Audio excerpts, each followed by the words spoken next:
So this is not a KO for lane, much more a KO for comp. KO is strong against some comps and weak against others. People just look at her as a level 16 win condition, and I think that's actually not the nuance of the pick. The ultimate negates burst. That's what it's best used for. And one that was flexing a lot towards the very end. It also could potentially be 3 losing lanes, which is going to be an ideal scenario to work into. Definitely going to be liking top lane and bot lane matchup, and mid's going to be a farm fest, so that actually leaves a lot of room for Mighty Bear on his reintroduction to the LCK stage to put in a big performance on the Olaf. Tempo draft around strong lanes, that sounds like an Olaf's bread and butter. Yeah, that was what KT beat in game number 1. Can they do it in game 2?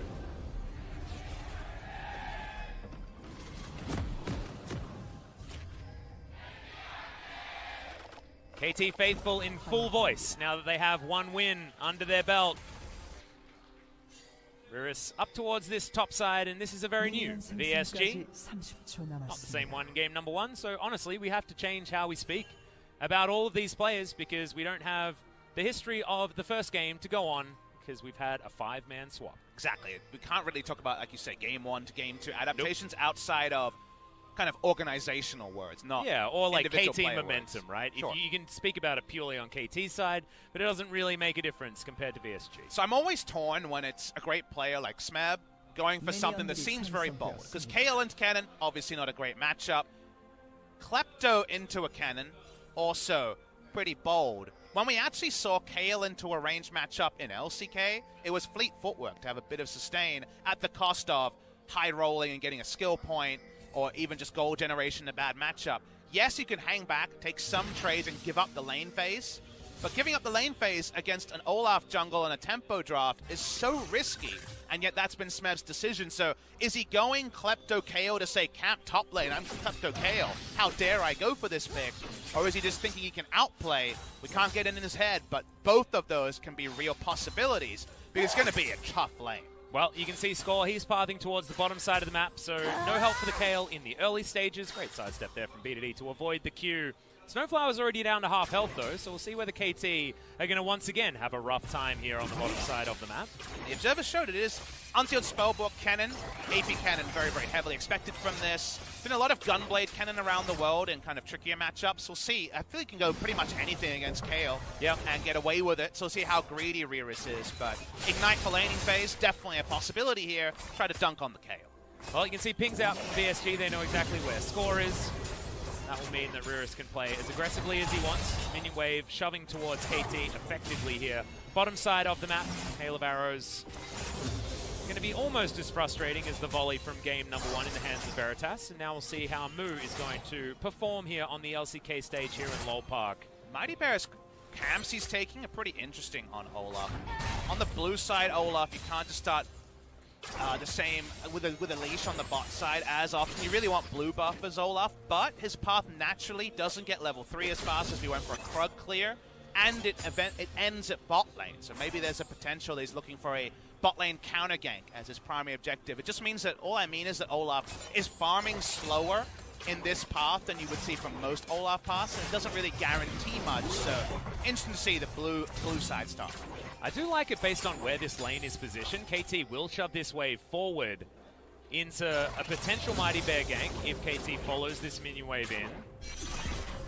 Probably going to get it to crash into the turret though, so not a lot of onus given onto KT as Rirus is straight up getting smacked around here by the Kale in the early game, which is not what we would necessarily expect from this matchup. Basically, he's playing towards his gold. Yeah, but he's playing towards his jungler's positioning. Unfortunately, his jungler has been bot side, and they don't have any vision of Score. Score has the stronger ganking jungler in the Jarvan, so this is more of a flow-on effect of where his jungler's pathing, and the fact that we already said Olaf's first job seems to be bot lane coverage after his first clear. Yeah, and also had to go back and grab those boots, otherwise the Predator going to be completely useless, so you can understand exactly why KT had the extra breathing room. That is gone now, though, and now it's up to Mighty Bear to find his way to attack. The Korean like topside's going to be it. Are very in awe of Smeb's last hitting. Yeah, farming. He got all the creeps. He did. You know, if KO gets every creep, it doesn't really matter who a lane opponent is. That's a pretty good win condition right there. So if you can farm every minion and not take harass, you're feeling pretty good. Yep, well, Smeb, you can see, wants to be able to get a whole bunch more of these Klepto procs as well, and you can see he's using his entire mana bar. I haven't seen him miss a creep in a long time. There's the first one. Okay, Rem. Have to use the Circle of Frost here to deal with BDD, who doesn't have any regen so far. All right, now here comes your boy Olaf. Yeah, gonna get the Mark of the Storm. Flash immediately does come out. Good stun comes in, and Smeb should be falling. Takes a little while, but Mighty Bear does walk away and isn't killed by the turret. No surprise, Olaf topside, gank happens, and Kayle is so damn weak. 3-6, and even her level 6, if she's far enough away from the turret, she's gonna die anyway. So, goes down there. But it's a good recall timing. Gets a Sheen on first back, can't get a Dark Seal to join it, but you're feeling pretty decent as Smeb, because his CS is so strong. It's not one of those awful first backs where you die and buy a Sapphire Crystal and also a Dark Seal. Getting Sheen here, the amount of time it took to get off that gank is big. Mighty Bear used his Predator. Let's see if Smeb gets greedy, because right now the minion wave's in an awkward spot. Well, there's the flash in from Mighty Bear. Smeb gets the double slow with the Q, which is huge, but still, the fight is happening, and he's well and truly dead. Mark of the Storms were stacked, and VSG take down the Kayle for a second time. Unfortunately, he caught 2 cans of Graggy Ice, and that's enough to make him pass out for a while. Not sure if they can advertise that on their packaging, but goodbye to Kayle, and this back timing will be way more annoying because of all the minions being missed in bot lane. Yeah, that's a pretty good taunt. Does have to get the cleanse out there for a minute, who does have the grey health in. Devour comes forward. Moo is in trouble. KT really fighting strong here bottom side. And Moo was this player who caught us out of nowhere in the Kesper Cup. Came in as the Kongdu Monster Challengers trainee after Kongdu were relegated. 17 years old, still to today, so one of the youngest players. 2001 birthday for Moo, but his Ezreal looked otherworldly in the Kesper Cup. He was awesome on that pick. Less effective outside of Ezreal and Lucian, by far his most played when he's played. And remember, it has been Veritas playing for other games in Challengers. So of any player who's likely to look like a rookie, to look second tier, the fact that Moo is making his debut on this big stage in front of the biggest crowd he's ever been around as a very tender young AD carry with a lot of talent, as we've seen. Let's see if Moo can find the right amount of boldness. He wants lane control against Xayah and Galio, but the cost should not be death. Well, at the moment, things are very even here on the bottom side of the map. I think it's 1 minion in advantage as the waves crash together. As BDD, he's farming pretty nicely. The Lissandra matchup can be a rough one here for the Akali, and BDD decided he'd take it into it. See how this mid-game is going to unfold, though, because you can see Smeb still has a CS advantage. He's still having a pretty decent time here on the Kayle, despite dying 2 times. Mighty Bear will have pretty accelerated Cinderhulk here in the early game, because he's been part of 2 of those kills. Needs to start affecting the rest of the map here. Rem will have some setup for him if he decides the mid lane is where they want to go, but Kali a difficult one to gank, as Snowflower gets 1 taunt. Minute, remember, doesn't have the cleanse available. Moo doesn't have any mana available, and KT have a lot of control, and Score waiting in the wings. They don't spot him. Check they him. Don't know he's there.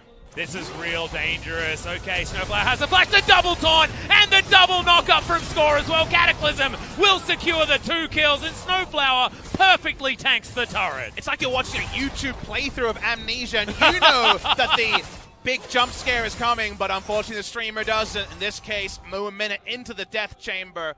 Choose their option of where to put the ward. That one did not work out. Nope, that was not what we wanted. As Smeb, he smells the sharks. And Mighty Bear will walk over this control ward. Smeb is going to be rewarded for his foresight. But not going to be rewarded with the minions underneath this turret. And doesn't this feel like the glass half full explanation of why to go for the Klepto top lane Kayle? Yes, Kayle has died twice, but Smeb has CS'd well, and now this extended camp topside is at a heavy cost bot lane.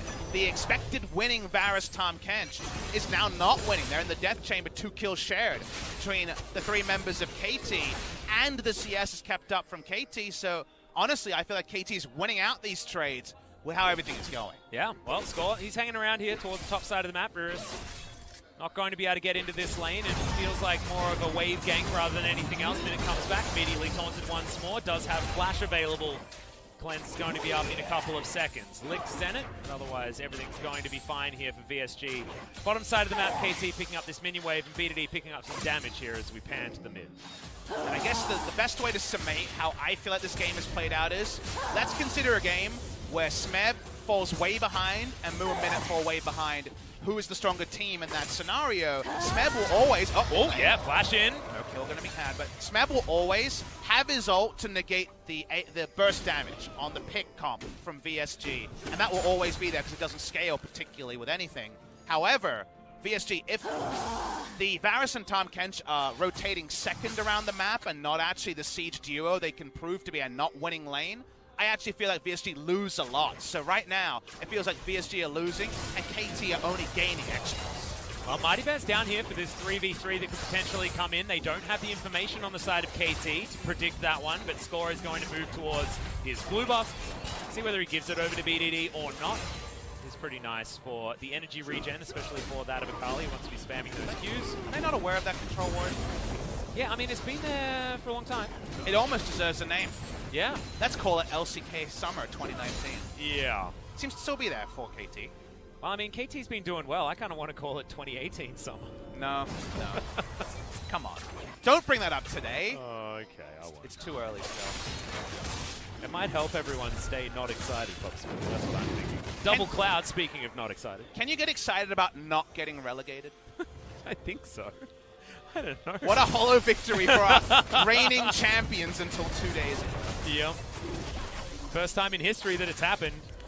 Immediately in the promotion tournament after being the champions. I mean, remember, oftentimes it was SKT that were the champions, then teams like Kingzone that showed so much dominance. Rolster Gaming, of course, being the name that they managed to get one on. Happy that they're taking the very early introduction to the Rift Herald. KT picked up that second Cloud Drake. Some more gold, not going to Moo and Minute. Remember that. Moo and Minute are going to be delayed on their item timings, and while it's not a huge CS lead, it's still a lead for the Xayah and Galio and Varus and Tahm Kench. Being ripped apart left, right, and center. Here's 4 members trying to dunk him. Make that 5 Whoa. as the teleports come in. Great double knock up once again, but the Devour Flash will get the Varus out of the way. The Claw comes in. There's the ultimate, and oh, Zenit had the ult on top of him as well, coming in from the Kayle, but it's not quite enough. The Ignite comes down, but it is going to be a positive trade here for VSG. Oh, I take it all back. 2 for 2 here between the two teams under the turret. And the first dive was clean, the second was horrendous. It was definitely a trade up for VSG because look who's alone. Rearus just auto-attacking down and will get this turret over time. It was an awful turret dive, Atlas, because Xayah took the turret aggro, never ideal, but things happen. But then used her ult at the same time as Kayle ult. So they actually didn't even get multiple turret shots from investing Kayle's time. So Kayle loses out all this farm and her turret. Yeah, straight up disaster. Rearus is going to get all of the turret plates and has a huge lead. 1,700 gold at almost 13 minutes into the game is a bit of a disaster here for the top lane of KT. Thankfully, it is Kayle.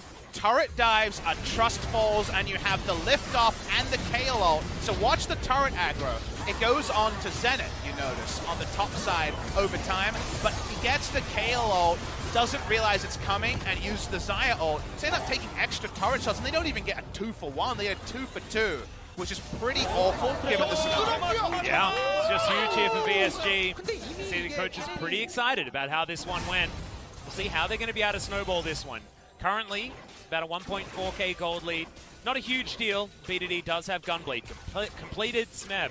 Very close to the Trinity Force, which has been the popular build here in Korea. In pro play, yes, and in solo queue from the start, yes, but actually the trend has changed. I've been researching I feel like Kayle AP builds. has happened a lot more, right? A lot of on-hit Kayle has returned. Oh, wow, okay. With Witsend, Nashor as Rageblade kind of builds. There's been a lot less of this AD build, but in pro play, it is usually the build because the Sheen Burst feels so good and it builds naturally from there. Small visual bug with the charge coming in. That's a gold Some charge. confusing stuff coming in here, but there's the flash out. The Ragnarok used. Rem is going to be able to pick up the aggro. Smeb's in position, goes golden. That's the second ult. BDD helps lock down the kill for the Kayle. And now Snowflower turns up. Mighty Bear gets Cataclysm. That's a great devour from Minute. Mighty Bear will be able to walk out. It is Score falling down. Snowflower so close as BDD stunned. Dives on top of Rearus now as Smeb is still there with the DPS, and Zenit will turn up. BDD flashes. picks up one. Zenith's in there with the ultimate. Moo is going to be dead. Double kill for the Zyre. Minute is going to follow.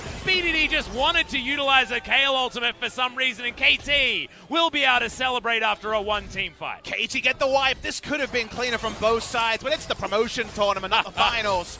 So when you watch the replay, it's going to VOD review neither coach will love. Mighty Bear wants the gold charge. That's why he walks up in an area where he doesn't have any vision lead. Gets the gold charge, but then of course it's going to be turned on. And VSG at this point call off the fight. They say, all right, pull back. Rem's going to die. Reris doesn't dive in. He doesn't have flash. He has exhaust ignite because he switched over. It could be over, a 1-for-0 for a gold charge instead.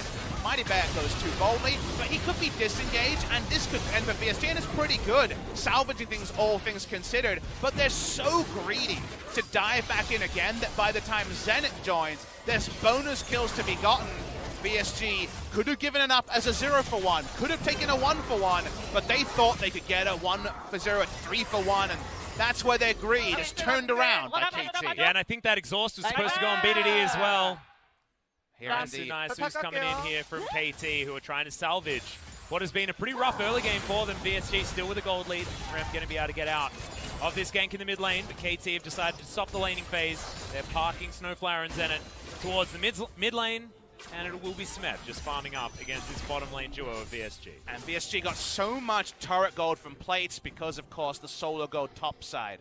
Went to the cannon on the botched turret dive. That was what got VSG into the driver's seat of this game in many ways. It's slowed down from there. We now have almost gold parity between the two teams. And Atlas, what I want to point out is that last play where they could have abandoned the Lissandra, pulled back, got a kill, then got greedy. That feels like first game on stage nerves in the second game of the series. And that's the reality of a 5-man swap. No one's feeling steady. No one's stage ready because no one's warmed up. After watching game number 1, they're sitting there saying, we have to win, we're 0-1 down. It's not even a best of 5, but it feels like they lost something in that particular play. Well, Smeb is ascending again very, very soon. Not sure whether he managed to get the extra skill point. And the skin confused me, so see whether it is going to be level 11 or whether he already has second level of ascendancy. I believe he has, if the ranged auto attack there, you know it, right? So we'll get that confirmation next time. So here now we get the full confirmation. I believe the icon changed, so regardless, moot point now. No skill points to count. Smeb is now ascended at that permanent range advantage. Going to take down the Ocean Drake in just map control. Not being on the Olaf side is pretty consequential. While the names have changed, the way we judge the comps haven't changed that much from game number 1 to game number 2. And KT still have a monopoly on these Drakes. They now have a gold advantage. Get rid of that Sync Tracer. Yeah, the Sync Tracer's in there. It's not updated, though. Oh, no. We need 2019 Sync Tracer. No, we need summer Sync Tracer, man. That's what we need. It's getting warm in Korea as well. Finally, we got our big jackets no longer being worn, Atlas. Yep, don't need to worry about it. Don't need to worry about fitting them into the room as well, which has been a real struggle over winter. So let's talk about the struggles here. Moo and Minute, like we mentioned, weren't played to and are now down because of their dives 20 CS. Not ideal. The item timing here is actually pretty awful for Moo. He's got 3 boots and 8, and just the pickaxe. If you have Berserker Grease recurve at this point, it's fine, but kind of has the yucky parts of the Rage Blade and soon-to-be Berserker Greaves. So this Varus actually does way less than you expect, and the threat of allowing him to stay in the lane and siege is pretty minimal. Kael's already, got something, and her transformation at level 11 is another bonus, and now it is feeling that glass half empty of the Kael for Varus Tahm Kench duo trade we talked about. Well, you can see Smeb having a pretty good time just punching Reris whenever he can. Reris deals with the minion wave very effectively, though, with that W. Lightning Surge going to be pretty helpful there as well. So, VSG, they tidy up their lanes as best they can, but this bottom lane outer should be falling very soon. Mid lane also in trouble, and that will mean that KT will be able to extend that global lead, and this may help as well. A score dives in on a Mighty Bear. You can see the rest of KT were ready to come on over. Snowflower, finger on the R button. Heroic Entrance is an option, and that will guarantee outer turret. Here for Smeb. Last Flash is also about 5 seconds, 6 seconds away from cooldown at the time, so was the potential to trap him. Is up now. We're seeing a pretty defensive fight here. Very risky to walk through narrow crevices as this Varus Tahm Kench. So Varus is going to go back to the mid lane. Akali has that scaling matchup against Lissandra where she outmatches Lissandra. In the side lane, this game goes on. Gunblade Merc Treads is the game going on. So for now, at least, Akali just piling up the CS and VSG's aggressive pieces being used defensively. Alarm bells ringing for VSG. Yeah, and the really cool thing is that BDD decided that he could go for the Unsealed Spellbook this game as well. So you saw him start with the Cleanse, now has Teleport as he's entered that side lane.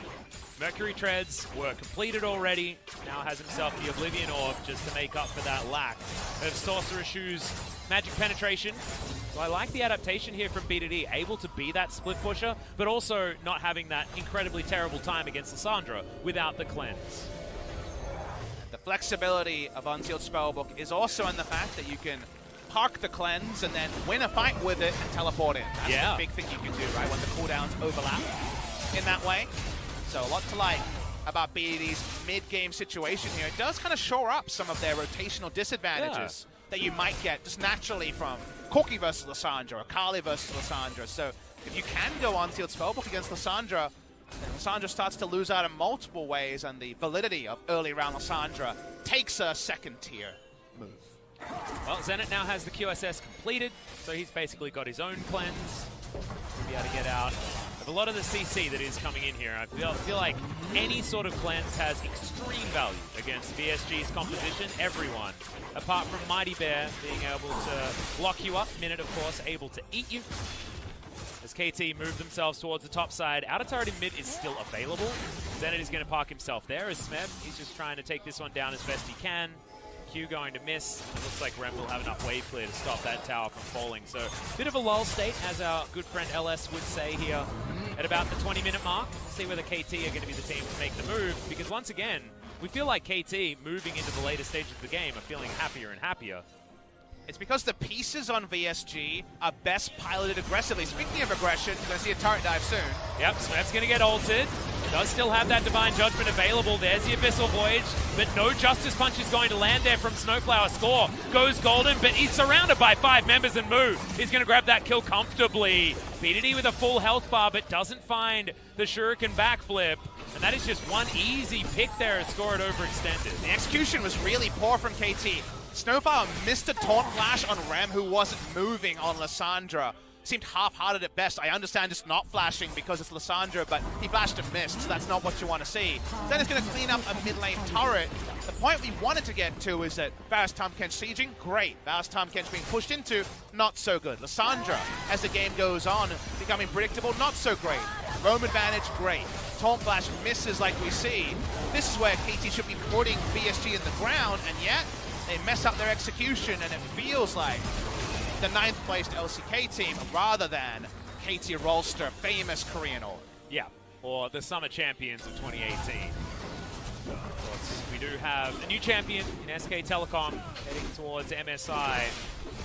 But it was all season long that we had to talk about KT as being our champions of Korea.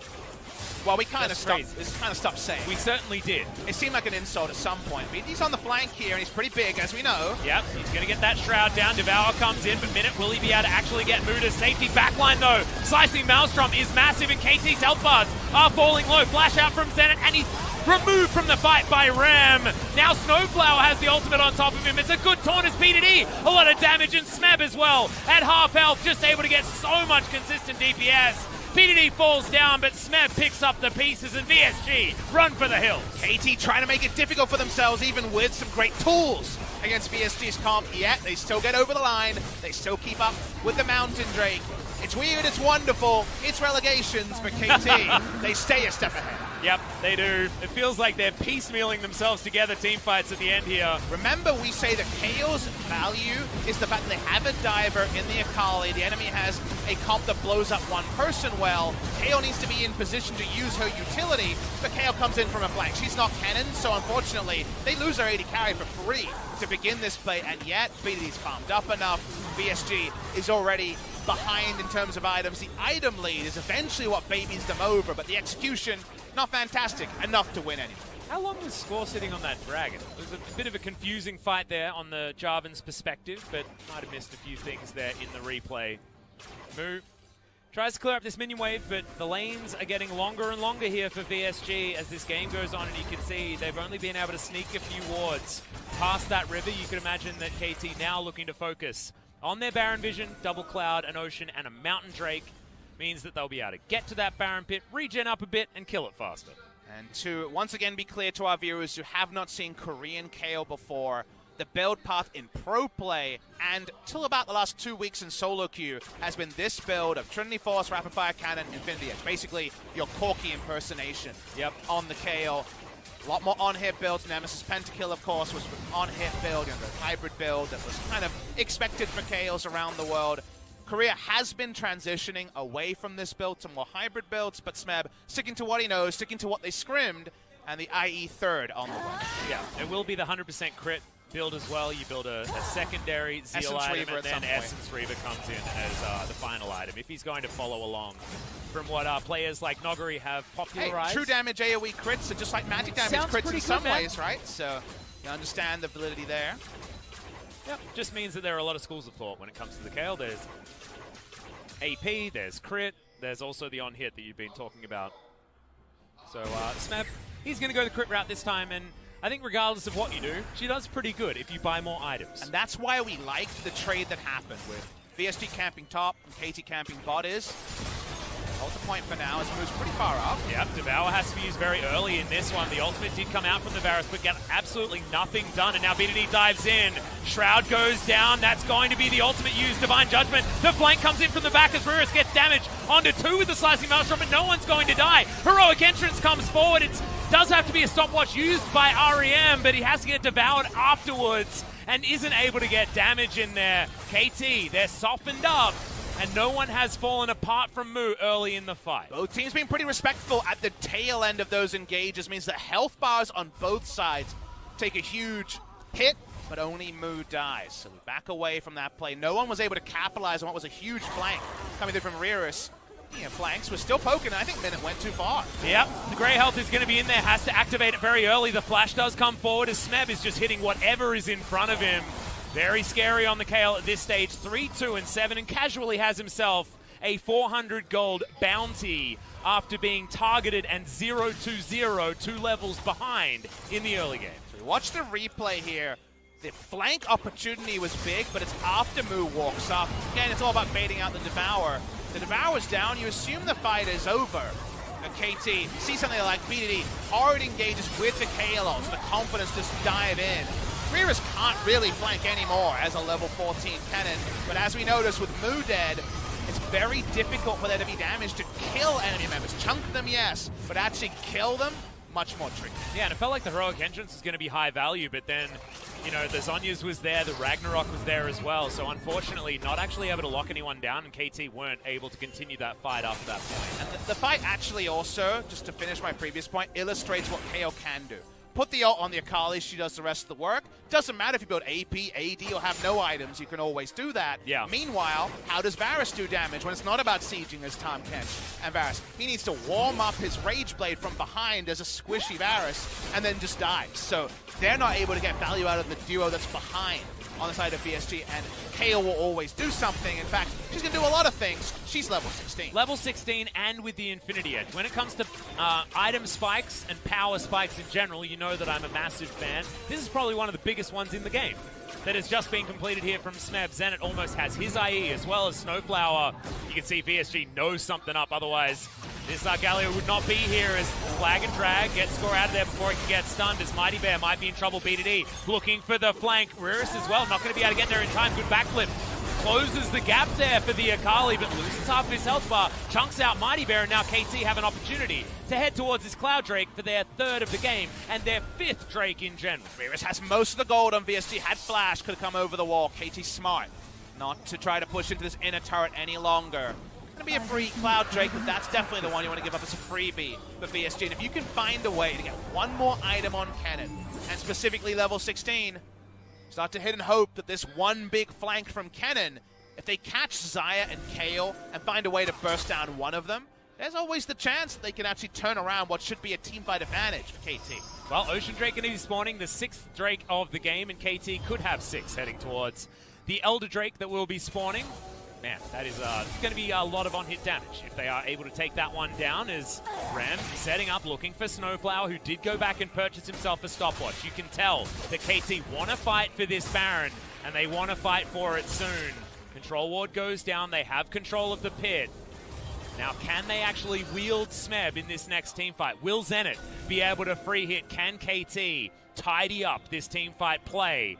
Because this is what it's going to come down to. Now, a lot of KT's fights are more forgiving. They have double IE 80 carries who can, of course, burst with that first auto compared to a Rageblade carry who's behind. So many scenarios should be benefit KT, and yet, one Slicing Maelstrom later, maybe we're talking about VSG getting back into the series. Yeah, Mighty Bear taking here it is. Damage. Rish flashes forward. The ultimates do come out, though. Smeb keeps himself alive. Zenit survives in the backline, and Riris is going to be the first target. Smeb gets rid of him after the Zhonya's 2 kills. Immediately erupt as there's no more solo lanes for VSG and KT. They tidy up the team fight from before. They get a double kill for the Kayle, and they will have the Baron. They get double backline access, but no one dies, Atlas. They need a numbers advantage to keep fighting to allow Moo to have the space to hit. Unfortunately, Moo can't put out any damage in that fight, and KT say thank you very much. We delete Baron. Yeah, and that was a beautiful pivot from what was the earlier disastrous dive. This time, it was Featherstorm utilized by Zenit, and Smeb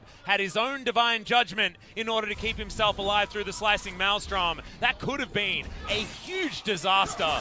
As speaking of which, Moo is also just... Oh no, Mighty Bear is here. The flash forward from BDD secures it. I was wondering, I was like, oh, no, definitely going to be able to take down that Varus. BDD in the side lane. Now with the Baron buff is terrifying. I'm going to get the replay. Backline access, stunning 2 members, Kayle and also the Xayah. That's what we wanted. They get it, but both negating ultimates are used. And watch how Moo gets solo zoned by BDD. He's not strong enough to try to fight with his front line. They can't kill anyone, even though Xayah's out of the fight early. She's not dead. And from there, Kayle says, thank you very much. Going to turn on for the kills here. VSG. See the trade they made, and unfortunately the trade seems to be suiting KT, and I think this 2-0 is imminent. Yeah, inner turret's going to go down bottom side, but the inhibitor is already dead in that mid lane. As KT, when it comes to killing turrets, they have so much damage, it is ridiculous. Now going to transition that siege here to the bottom side. There are 2 siege minions. And KT, it should be a matter of course when it comes to taking this one down. BDD looking for yet another flank on this Akali. Azir into the Akali's going through the alphabet. Things are looking good no matter which letter he's up to. Okay, there's a double taunt. Riris does have Slicing Maelstrom as BDD goes low, but Score dives into the backline. Riris will fall. Smeb grabs the first kill. The flash forward from Zenit. Oh my goodness, the engaged Xayah for the double kill, and Rem's going to follow. KT having a party under Nexus turrets, and it looks like a fun one if you're a KT Rolster fan. A 2-0 and only one more game in order to get them back towards the LCK for 2019 summer. A best of 5 can get them there. While there was certainly and the Rocks Tigers aren't actually there. Peanut, I didn't actually see him. Coup Tigers are here. I know, the Coup Tigers are here, but we don't get the Rocks ones just yet. Peanut, of course, probably still preparing himself after what was a difficult spring split. Summer is coming, guys. KT win. And if there is the ultimate roller coaster ride, how good would it be to go from Summer Champions 2018, relegation in 2019 for Summer, and then come back and win Summer again? That would be the most KT Rolster thing you can possibly But doesn't it feel like lazy plotting? Because usually it was this team entrenched in top 3, top 4. They had only missed playoffs once in 2015 spring. And now it feels like people stopped watching, so they were like, what if they were relegated, then won Worlds? Wow! Yeah. So it feels a bit lazy. It feels like we're just kind of amping the explosions and making it all a little bit amusing, but the reality is far from amusing. They're in the relegation tournament. Yes, they were able to win 2-0, but this was not Summer Champions just blitzing the competition. They were still convincing winners, but they were unconvincing in their own internal consistency. All their fans can say, though, is the simple. They won 2-0, and they're still going to be a favorite against a lot of their potential opposition come the best of 5. Yeah, in this tournament, that is definitely correct. This dive was the one that went completely wrong for KT. Thankfully, they did shore up their team fighting when it came to the final team fight. But VSG just didn't feel like they were up to the same level as KT Rolster in this particular series. We'll see whether ES Sharks are going to do better when them and Jin Air hit the rift. In an hour or so, Seems like we will have an interview with Mina Kim. No MVPs in the promotion tournament. There's 2 teams that get promoted, 2 teams that don't. That's really the stakes discussed. I see Smeb getting ready behind us, so I guess he's going to be the one talking as the captain of KT. VSG, what do they start when they play their next game? I feel like they don't actually get to apply too much scientific method. I think Moo and Minute probably will be on the subs bench for game number 1, but apart from that, VSG not too much takeaway in their first series of the promotion tournament. And Papa, if you were to donate an MVP, who do you think you'd give it to here for KT, including both games? It's actually really hard. There's no one I think that was ultra convincing. I think BDD probably gets it for me if I was to hazard a guess. He made the least stuff up, so that probably... yeah, that's sort of how I thought about it. We'll give it to BDD then. But I think Smeb's going to have a chat because he's the captain, and I don't think they're thinking too much about individual accolades, I should say, when it comes to the relegation tournament. They want to go home, and I guess the winners match is what, Thursday? Yep. Is going to be the winners best of 5. KT versus the winners of our second series. I know some people aren't used to this, especially if you're a new fan. What's a promotion relegation tournament? We're the only region without franchising, which means 2 teams keep their spot or get relegated each split. And KT Rolster, as the 9th place finisher, now at least have 2 more lives to keep themselves into LCK Summer 2019. Yep. And this was KT taking the series. We're going to have a look at the graph. A lot of damage done by both Lysandra and the Kale. But the Kale, with it being so back-ended, did so much in those last few team fights. And like you said, I think that Moo and Minute really didn't show up here in Lowell Park. They were great in the Kesper Cup, like you were mentioning. I was really excited to see Moo. But I feel like Veritas might be back for their best of 5. Again, he would have been 9 years old when Champions started. He's having his first game on the stage in Lowell Park. It's a lot to ask to come in subbed in of a 0-1 and perform instantly as a 17-year-old. But that was the task given to him, and I think Moo was really off the pace in game 1. He's a name, I think, that we will look back on and remember this game as a counterpoint to what should hopefully be a very fruitful career. But today, the performance wasn't there. Yeah, it wasn't quite there, but a lot of these players are very young, like you say, 17 for Moo, so it certainly does have a bright future for him. And now KT, their future gets a little bit brighter as well. Still need to win 1 more, and it is going to be a best of 5. Double elimination bracket does mean you have to prove yourself, see whether they can do it moving forward. The interview is now going to be coming up. So Mina's joined by Smeb, and we've got Jisun for translation. Thank you very much. Thank you very much, guys. We're going to be hearing from the team captain, Smeb from KT Rolster. Congratulations on the win. You guys are moving into the winners match. So after the regular split, how did the preparation go for about 2 weeks? So there was no way back. So we kind of renewed our mental fortitude and prepared really hard. What has changed throughout the 2 weeks of preparation? We tried our best to group up as a team. That was the focal point of our practice, and our practice has been going really well recently. And that's why we were able to show some of the good performance today. And I heard you guys were grinding really hard on solo queue as well. We all did our best in our preparation, including the solo queues. It did impact us a lot. Well, VSG, they were in a good momentum, you know, having a reverse sweep, and they also always utilize their 10-man roster. So how did you prepare for that? Yeah, we have no experience fighting up against them, so it was a little bit tricky to prepare. However, we have a lot of experience, we are full of veterans, so we had quite a bit of a confidence during our practice. And when I died twice in game, I said sorry for my teammates. That was the most memorable moment for me today. And the Ku Tigers players came out to support you. Did that help? Well, those players, they're not doing well. They're early in Korea.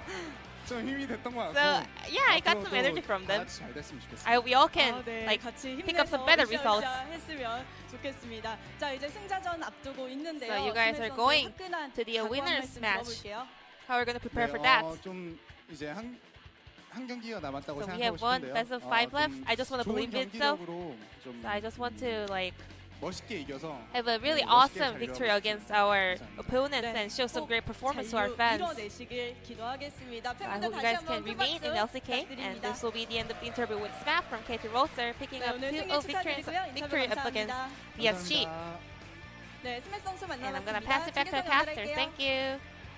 Thank you so much, Ji-sun, for the translation.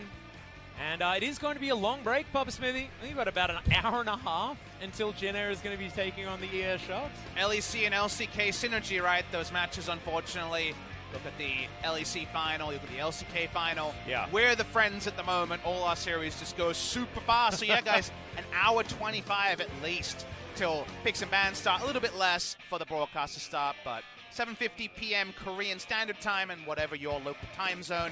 We'll be back for ES Sharks versus Jin Air. And while we just saw an LCK team kind of slap away a Challengers hopeful, I think the LCK team in our second series is going to have to show a lot to get over the line against ES Sharks, who do come in the overall first place team and arguably the favorite in our second series. Yeah, slightly less as far as points was concerned against APK Prince, but were the team to get the higher match score as we have a look at how things are going to go here for the summer promotion. Of course, double elimination bracket is the easiest way to describe it, as I believe next match should be KT taking on the winner of our next match, and the team that wins there in that best of 5 will be promoted to the LCK, and it could be that Jin Air wins the next one and we get a guaranteed LCK team back in. And the double advantage here is if you make it to the winner's match, it's played on Thursday, so you have your chance that day to be into LCK, but also if you notice, you then don't play again till Sunday, so you get to watch your potential opponents play in that loser's match afterwards. So